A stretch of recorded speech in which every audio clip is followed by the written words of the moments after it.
One Marvel movie sometimes I think about is actually Captain America: The Winter Soldier, specifically because that's like it's like the least Marvel movies. I find it interesting the most recent Daredevil show, the villains have Punisher tattoos on their arm. Given the way that the Marvel universe goes, I have a feeling they're going to try to set that up so that the Daredevil and Punisher fight each other at some point, or come to blows, or like end up being at odds and like they oppose each other, but they're both still the good guy or something like that. But really, what's going on there? If like in the real world, what that would be is if there's a lawyer that's going out and being like, I must defend people who are incapable of defending themselves, who are being squashed by society currently, and then you encounter some fucking vigilantes with Punisher tats on their arm. Those guys are fascists, and the Daredevil is like at the very least like liberal leaning or left leaning lawyer who wants to, like, I don't know, fucking do some good for once or something like that, you know? Yeah, Marvel is just like, at this point, Marvel is just a giant fan fiction.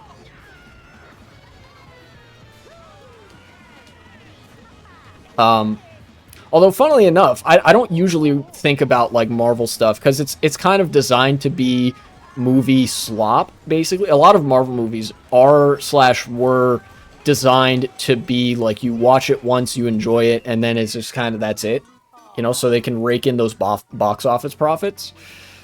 One Marvel movie sometimes I think about is actually Captain America: The Winter Soldier, specifically because that's like, it's like the least Marvel movies. A Marvel movie. Yeah, McMovies. It's like the fucking McDonald's Happy Meal or some shit. I genuinely think about that movie sometimes because it's like, what a fucking moment. You know, when as much as liberal ideology is even capable of, it actually offered a characterization and refutation of fascism, where Captain America is this very optimistic figure that believes in people and believes in the willingness of people to act in the interests of each other and of society as a whole and whatever. And basically, he believes in democracy, but is so skeptical of institutions that even when he's integrated into them, he's still chafing and being at odds with them to such an extent that he's one of the first to be excised when the fascist takeover starts. The movie that was so secretive to the donors they didn't realize. Was it? Is that real? Because if so, that makes a lot of sense. That they didn't tell the donors and like investors what they were making. I doubt that, like, that movie genuinely, you know, befuddles me as to how it got made, but that would make sense if they legitimately didn't tell the donors what was they were doing. So, you know, good on them. Based I think the Russo brothers did that one. But, you know, you have Hydra, this organization that is all about the authority and authoritarianism that is inherent to fascism, the irrational focus on suffering and pain, and like, I must inflict pain on our enemies, people will give up their rights for their security, basically, we will become the state and point a gun to everybody's head if they don't comply, and if you are a threat, you will be eliminated. And we believe in like the supremacy, maybe not of an ethnicity by name, but of the strong man, and we must cultivate the strong man by killing the weak, or some shit like that, you know? They didn't call them fascists, they called them Hydra. That's true, but like very clearly it was a critique of fascism. You know, for all the trappings of a blockbuster, which it did still have, I think it was genuinely a good movie, and I think that it is actually an anti-fascist movie. Hydra happened to side with the Nazis. Yeah, well, the whole plot point, one of the big things about in the movie was Captain America realizing, like, oh, I thought I had defeated all of the Hydra goons, the people that were working with the Nazis during World War II, but actually I didn't. There's still some left, you know, and in fact they grew into this fucking parasite that is leeching off of this otherwise, you know, what people would assume to be like a trusted government institution or whatever. Like, basically, SHIELD is meant to be the American intelligence apparatus, and Hydra is like so integrated with it to the point that it's now indistinguishable. They're literally saying, like, yeah, by the way, the calls are fucking coming from inside the house.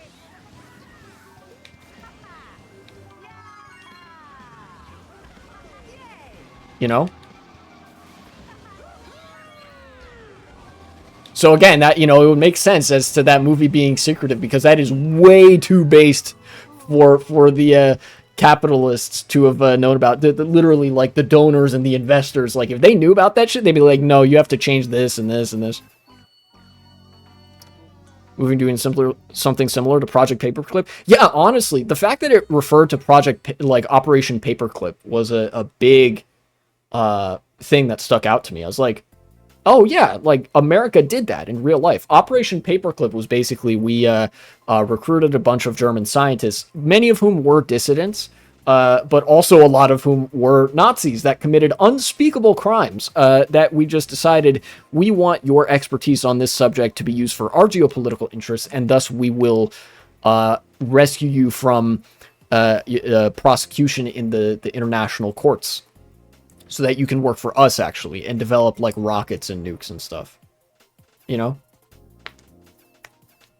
Like, they referenced that in the movie, and in a way, that's a really good way of communicating. The intelligence apparatus that recruited these guys already wasn't that different from Hydra. It already, like, the Office of Strategic Services, whatever, the CIA, SHIELD, they already weren't that different from the fascists in Germany that committed atrocities. You know, all it took was a little push.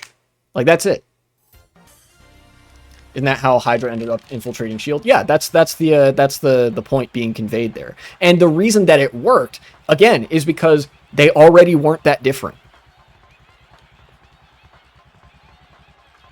Can you imagine a movie trying to do that today? Like, a Marvel movie, of all things, trying to be like, yeah, fascism has infiltrated all the trusted liberal institutions of government, and the reason that they were so successful in doing so is because of our own willingness to incorporate fascists into the structure of government, thus shielding them from the consequences of their war crimes, and also because, quite frankly, in order to make that decision at all, these institutions weren't that different from what the Nazis did to begin with.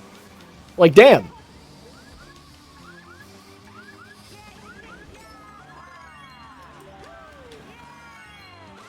Like, I don't think I would go as far to say that Captain America, the Winter Soldier, is, like, straightforwardly anti-capitalist media, but it's like anti-capitalism light. It's not blatantly that, but it has very latent markers of being, you know, anti-capitalist. And it is, at the very least, you can't read it as anything other than, like, critical of liberalism from an anti-fascist perspective, you know?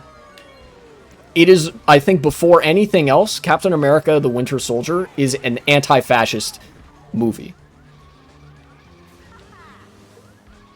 And then they just kind of had to make it a blockbuster as well, so that audiences would go and see it and whatnot. And now here we are, more than 10 years... God, it's been more than 10 years since that movie. Now here we are talking about how, like, it's one of the best movies in the MCU. And in fact, a lot of people will remember it as one of the best movies in the MCU because it has a distinct identity and like, actual political themes and message to communicate.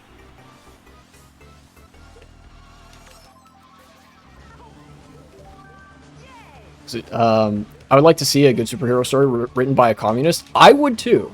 I would as well. We've gotten some, like, very, very beginning, like, inklings and inclinations of that from, like, you know, stories written maybe not by socialists, but by people who are principally anti-fascist. You know, we've gotten stuff like Invincible. We've gotten stuff like Captain America, the Winter Soldier. But I don't think we've gotten anything that goes that much further than that. Also, I raced like shit for this race because I was gushing about Captain America, the Winter Soldier. But that's fine. First two Iron Mans were also anti-capitalist. No, I actually think the first two Iron Man movies Well, the first Iron Man movie, yes. The second Iron Man movie, not so much. There's definitely an underlying thread of neoconservatism in those movies because there's a way to read it as like, oh, the smart billionaire would have a better time managing this than the government that deals under the table. But fundamentally, in the first Iron Man movie especially, yes, there is a lot of anti-military industrial complex themes there. Wasn't the first Iron Man basically just don't give weapons to terrorists and it's fine? Yeah, kind of. Kind of. There was also, like, the understanding, like, hey, this company that supposedly belongs to this guy is doing business with these groups, with these terrorist groups and whatnot, because that's just part of doing business. And so I think you could very easily, like, read into that, like, oh, yeah, okay, so businesses do that. You know? Wasn't the big bad just a CEO? Yes, it was Stain or whatever, his friend. Don't spoil Invincible, I just started watching it. I won't. One thing I'll say about Invincible is that although it is written in a way that does indicate some, like, very median voter-esque tendencies, it is very clear that it is anti-fascist media. You know? Like, if you know, you know, and when you get to that point, I think, Real Cryoraptor, I think when you get to the point where this becomes relevant, you'll probably see what I'm talking about. Invincible is one of the other superhero media that I do actually have some respect for being, like, anti-fascist.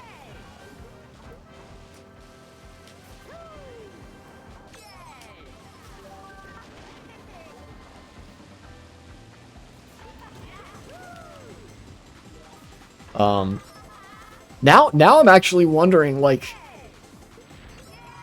what would a socialist... I guess The Boys, right?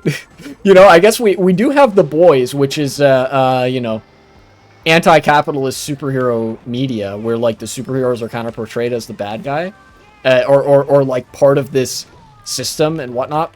But I actually couldn't, because of how much, like, intrigue and fucking interpersonal drama there was, and how much everybody was all lying to each other, I actually couldn't stand to watch it, you know?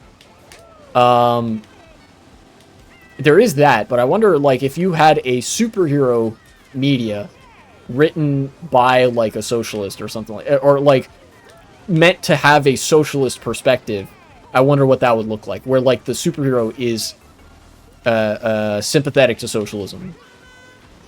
You know, rather than, like, the superheroes being the antagonists and whatnot, because they're the face given to the, like, faceless corporate entity and stuff. I don't know. Even for, I think, even for people who, like, hate socialism and whatever, I know there are at least a couple people who hate watch my channel and stuff. You know, shout outs to those people giving me fucking free attention. But, like, even for people who don't like socialism, I think it's important, because all you get is the same, like, status quo superhero slop over and over and over again. Like, something different would probably be nice, you know?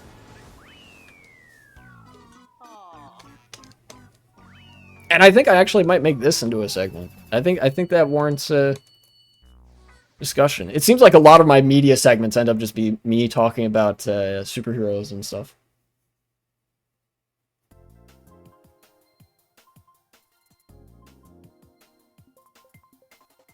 You can make a system where it's like magic and skill based, so it's less great man theory. That's possible. You could do something like that. God, that'd be hard. Comic strip with the superhero beating up racist cops. That would be great. Yeah, and if that were, like, if you made a superhero show that was anti-capitalist, you can't have the cops be a force for good, because they're not in real life. You know? Reality has a very anti-capitalist bend to it. So in this world, this hypothetical world where the superhero is, you know, the good guy, per se, but they are also, like, ideologically sympathetic to socialism, the cops would be a very hostile force to the superhero. You know? If I ever made a superhero show, I would make the cops spineless bitches. True. That's so true. You have to make all of them look like thumbs, too. Need a Latino superhero like that? That'd be great. I actually don't know, though. Like, with the magic system and whatnot, I don't know if you could even really give him superpowers. I don't know. There's got to be something there.